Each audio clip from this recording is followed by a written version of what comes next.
কেন এসেছেন, কি দাবি নিয়ে এসেছেন জানতে চাই।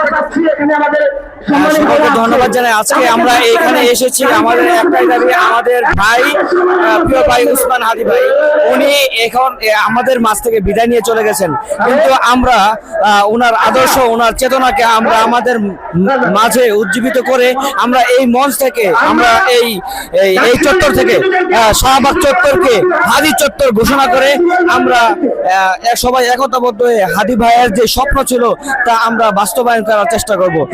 আমরা আধিপত্যবাদের বিরুদ্ধে হাদি ভাই যেভাবে সোচ্চার ছিলেন, আমরা একইভাবে হাদি ভাইয়ের স্বপ্নকে লালন করে আমরা একইভাবে সোচ্চার হওয়ার জন্য আমরা এখানে এসেছি।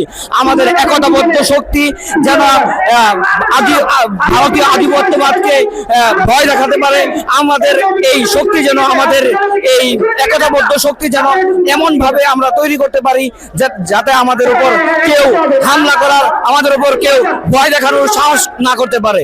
ধন্যবাদ।